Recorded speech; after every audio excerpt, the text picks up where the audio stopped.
Let's look at problem 2311, longest binary subsequence less than or equal to k. For this problem, we're going to share a method called separate and count. So first, I'll go through the statement of the problem. Then we will analyze the method and the procedure. And finally, we give the code and test the generic cases. First, let's look at the statement of the problem. So we are given a binary string s and a positive integer k. So we are required to return the length of the longest subsequence of s that makes up a binary number less than or equal to k. So here are some notes. First, the subsequence can contain leading 0. So this is an important assumption. Second, the empty string is considered to be equal to 0. So this is natural. And the third one is about the subsequence. So a subsequence is a string that can be derived from another string by deleting some or no characters without changing the order of the remaining characters. So here are two examples. In example 1, the return is 5. The reason is that this 00010, which has numerical value 2, is less than 5.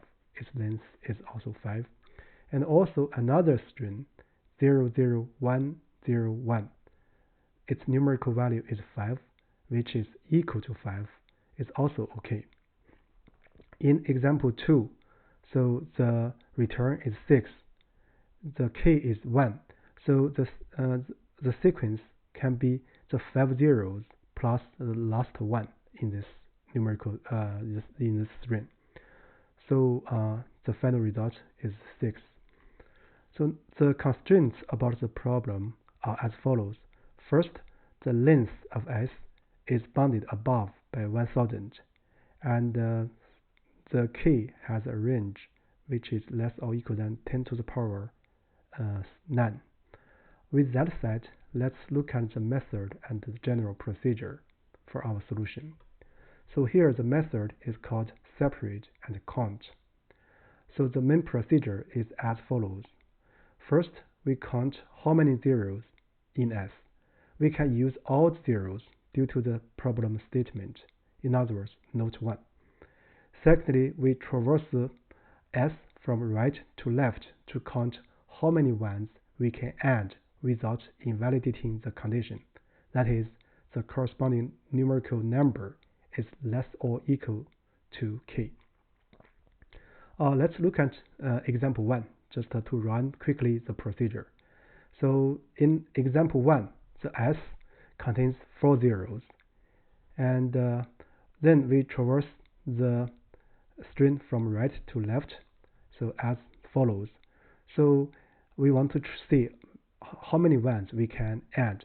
For example, at index 5, the corresponding number is 00010, which has length 5, so it's okay. And in index 4, the corresponding number is not 0. The corresponding string is still 00010.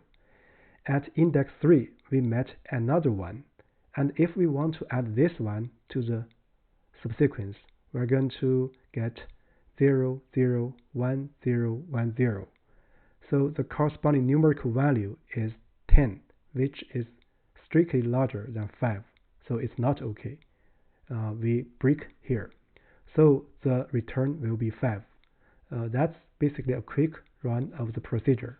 So you can run from index 6 to 3 to have a better feeling about the method. So before we look at the code, there is a further challenge. Can we find all such longest sequences? Now let's look at the code. For this, I'll first, in step 1, I'll count the number of zeros. So this, I'll call this n zeros. So this is actually using count function. So we are counting this character zeros, not the numerical 0. So this is step 1. So step 2, we are going to consider how many ones can we add. So for this purpose, let me first initialize several variables and then explain it. So, and n ones. So this is 0 and 1 and 0. The number is the numbers the subsequence corresponding to. So at the very beginning, we consider all zeros, so its value is 0, which corresponding to the second node, or together with the first node. So the base is actually the base of or the number representing by a digit 1. So at the very right, it's representing 1. So the number of ones is initialized as 0. So with that said, let's look at the for loop. So for this also I'll initialize this length of s just for convenience. So let's do the iteration. So for I in range, so we iterate from the right to left. So we ending at index 0 with decrement 1. So first we are going to check if num plus base is greater than key or not. So in other words, we are checking if we can add further ones to form subsequence without violating the condition. If this is the case, in other words, we cannot add if condition, we're going to break. Otherwise, we're checking to see if the current character is 0 or 1. If it's 0, we do nothing. If it's 1, we are going to update the number of ones. So if it's 1, basically what we want to do is we update number of ones by 1, and also we update the number by incrementing it by base. So in all cases, we're going to update the base by multiplying it by 2. So the meaning here is that if a digit 1 appears at position say I, then it's representing this number 2 to the power n minus 1 minus I. For example, if I equals n minus 1, this base representing 2 to the power 0, that is 1, which is exactly our initialization. So with that said, we are ready to went to step 3. In other words, do the return. So we want to return the length of such subsequence. So the length is nothing but the number of zeros plus the number of ones. So with that done, let's first make a check for special cases. So in zeros.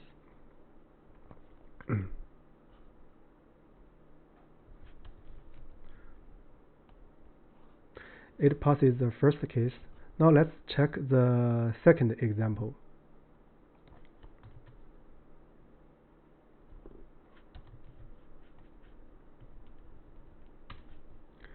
So yeah, it passes the second example. Now let's check the generic case. Yeah, it passes the generic case. So now let me review the structure of the code. So for this solution, we first count the number of zeros, and then we look at how many ones we can add to the zeros to form subsequence, but also without validating the requirement. And thirdly, we do the return. So that's about it for this problem. Thank you very much.